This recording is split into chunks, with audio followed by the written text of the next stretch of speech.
For a very long time, I believed that discipline was something reserved for a certain type of person. People who wake up early without effort. People who work without needing reminders. People who seem to be born stronger than everyone else. I looked at them and told myself that maybe I simply did not belong to that group. I tried many methods. Detailed planning, writing big goals, making promises to myself that from tomorrow on, I would be stricter. But everything only lasted a few days. Then I returned to the same old cycle. Excitement, effort, fatigue, quitting. There was a period when I began to doubt myself. Not because I did not want to move forward, but because I could not understand why I always broke down at the same points. And the thing that exhausted me the most was not failure itself. It was the feeling that I could not control myself. Everything only began to change when I realized something very simple yet very painful. I had misunderstood the nature of discipline. Discipline is not about forcing yourself to do difficult things every day. Discipline is about designing your life so that you have to force yourself as little as possible. This realization did not come from books. It came from careful observation of my own behavior. I noticed that the days when I got things done were not the days when my motivation was high. They were the days when I did not have to make too many decisions. Everything was already arranged. I simply followed the path. On the other hand, the days when I failed usually began with too many choices. Do it or not do it, now or later. Push a bit more or rest for a moment. Each small choice drained my energy without me realizing it. From that point on, I began to see discipline not as an inner battle, but as a skill of managing energy and environment. There is a sentence I remember very clearly. A strong person is not someone who always defeats themselves. A strong person is someone who does not put themselves in too many situations where they must fight at all. When you believe discipline is willpower, you constantly blame yourself for being weak. When you understand discipline as a system, you begin to change how you live. You no longer ask, do I have enough determination today? You ask, what needs to be rearranged so that I do not need so much determination? This shift in perspective made me feel much lighter. I stopped seeing each failure as proof that I was flawed. I started seeing it as a signal that my system was broken. And when you change your perspective like this, discipline stops being frightening. It becomes something that can be learned, tested, adjusted. The 6 techniques for mastering self-discipline are not 6 ways to make you tougher. They are 6 ways to make you smarter in controlling your own behavior. The first technique goes straight into a truth that many people do not want to hear. You do not fail because you lack willpower. You fail because your environment defeats you every single day. Number 1. Design your environment so it works for you, not against you. This is the technique that makes many people uncomfortable when they hear it, because it removes a familiar excuse. You are not undisciplined. You are living in an environment that is designed to make you lose discipline. We often judge ourselves by our behavior, but we forget that behavior is always a reaction to environment. You do not naturally pick up your phone dozens of times a day. The phone is there, notifications appear, the screen lights up, and your brain reacts. If you have to use willpower to fight your environment all day long, you will lose. Not because you are weak, but because it is an unfair battle. People with high discipline do not live in neutral environments. They live in environments that tilt in their favor. Their surroundings make the right behavior easier and the wrong behavior harder. I used to think I needed more determination to stop scrolling endlessly, but everything changed when I placed my phone outside the bedroom. When notifications were turned off, when addictive applications were no longer on the first screen, I did not become stronger. I became less attacked. Number 2, reduce choices to preserve energy. The second technique is closely related to the first. Cut down your choices. Every decision you make during the day consumes energy. When you leave too many choices open, you force your brain to constantly negotiate. And by the end of the day, you have no energy left for the things that truly matter. People with discipline do not repeatedly decide things they have already decided. They eat similar meals. They work within fixed time blocks. They focus on a few core habits. That outward monotony creates inner freedom. You do not have to think much, and because of that, you are able to do more. There is a common misunderstanding. People think discipline means forcing yourself into a narrow structure. In reality, discipline is about removing unnecessary decisions so you can save energy for the important ones.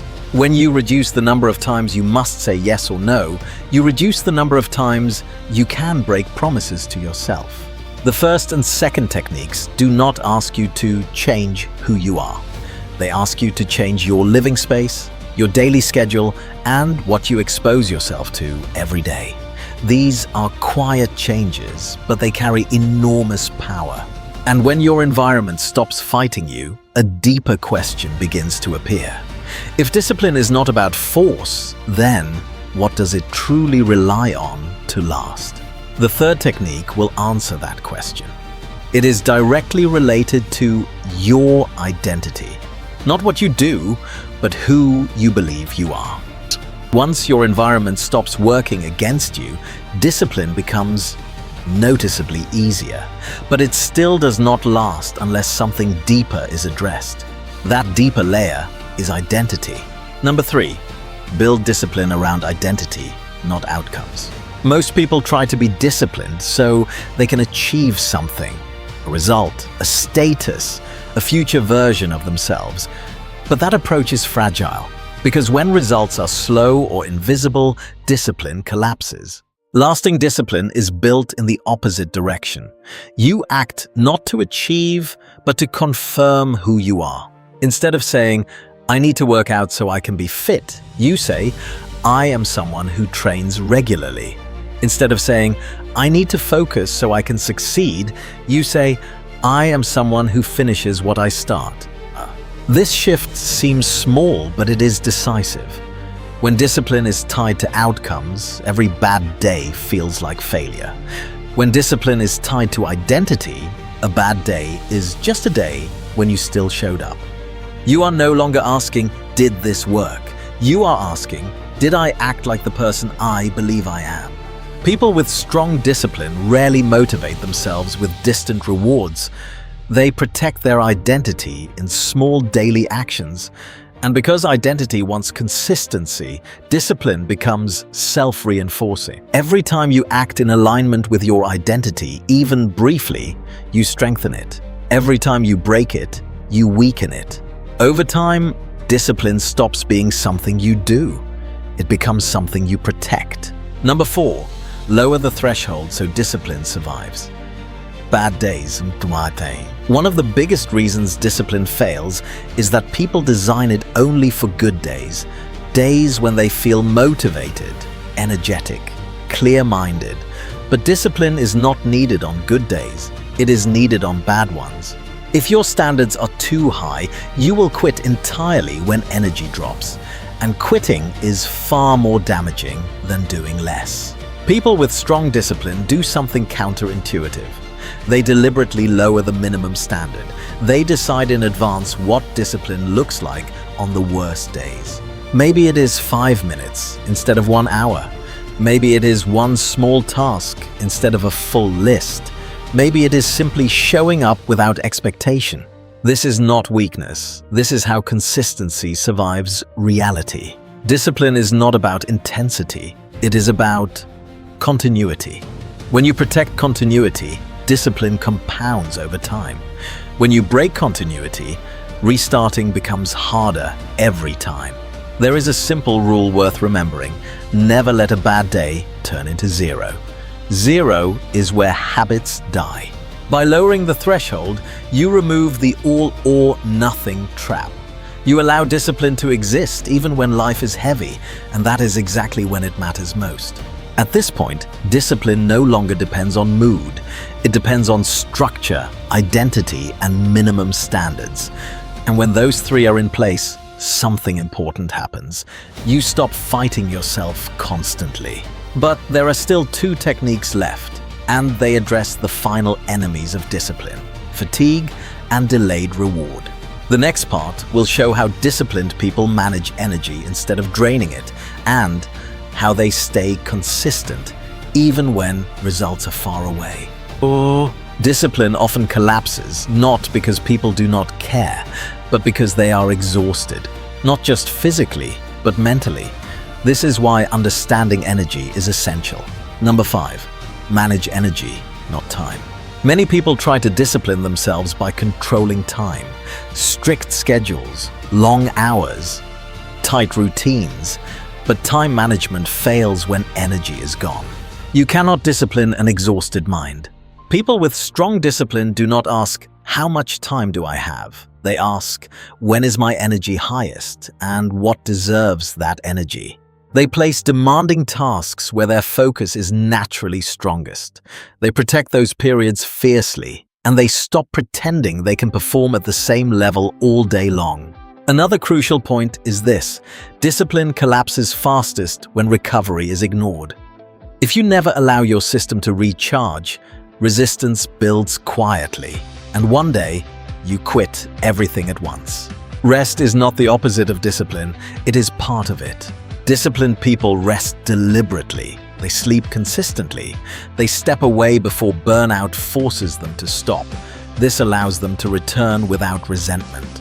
If discipline feels constantly painful, your system is poorly designed. You are draining energy faster than you are restoring it. Number 6, break the addiction to immediate reward. This is the final and most difficult technique, because it goes against how the modern world is built. Most people struggle with discipline not because tasks are too hard, but because rewards are too slow. The brain has become accustomed to instant feedback, likes, messages, entertainment, quick relief. Real discipline lives in a different time frame. Effort now, reward later. Disciplined people train themselves to tolerate delayed gratification. They do not expect to feel good immediately after effort. They expect effort to feel neutral, sometimes uncomfortable, and still do it. And they also reduce exposure to instant reward loops. Less constant scrolling, less constant stimulation, fewer emotional spikes throughout the day. This retrains the brain to find satisfaction in completion rather than stimulation. There is a powerful shift that happens here. You stop asking, "How does this make me feel right now?" You start asking, "Does this move me in the right direction?" When this shift occurs, discipline becomes sustainable. You are no longer constantly pulled away by whatever feels best in the moment. With these final 2 techniques, the structure is complete. Environment, choice reduction, identity, minimum standards, energy management, delayed reward tolerance. Together they form a system that does not rely on force, it relies on alignment. The final part will connect all 6 techniques into a simple way of living. Not rigid, not extreme, but strong enough to help discipline grow naturally without constant inner conflict. When all 6 techniques are combined, discipline stops feeling like a constant inner struggle. It becomes a natural consequence of how you live, how you arrange your surroundings, and how you relate to yourself. You no longer rely on motivation. You no longer argue with yourself all day. You no longer feel like discipline is something you either have or do not have. It becomes something you practice quietly every day. Your environment supports the right behavior instead of sabotaging it. Your choices are limited, so your energy is protected. Your identity gives meaning to small actions. Your minimum standards keep you consistent on bad days. Your energy is managed instead of drained. Your mind is no longer addicted to instant reward. When discipline is built this way, it does not feel heroic. It feels stable. One of the biggest changes you will notice is this: you stop feeling guilty all the time. Guilt comes from repeatedly breaking promises to yourself. When you design your life so that keeping promises is easier, guilt slowly disappears. Another change is that you stop overestimating what you can do in one day and stop underestimating what you can do over time. Discipline teaches patience, and patience is what allows real growth to happen. You also become more forgiving toward yourself without becoming careless. You understand that discipline is not about perfection. It is about returning. Returning after mistakes. Returning after fatigue. Returning after distraction. There will still be days when you fail. There will still be days when things fall apart. But those days no longer destroy the entire system, because the system was never built on perfection. It was built on recovery. This is the quiet strength of real discipline. It does not demand that you always win. It only asks that you do not disappear. Over time, something subtle but powerful forms inside you: trust. You begin to trust that even when life becomes chaotic, you will still show up in some form. And that trust changes how you see challenges. You are less afraid to start, less afraid to commit, less afraid to face difficulty, because you are no longer relying on willpower alone. You are relying on a structure that supports you. Discipline, in the end, is not about becoming rigid. It is about becoming reliable. Reliable to yourself. Reliable in your actions. Reliable in the direction you choose. And when you become reliable, progress becomes inevitable. Not fast, not dramatic, but steady. And that kind of progress, built quietly day after day, is the kind that lasts.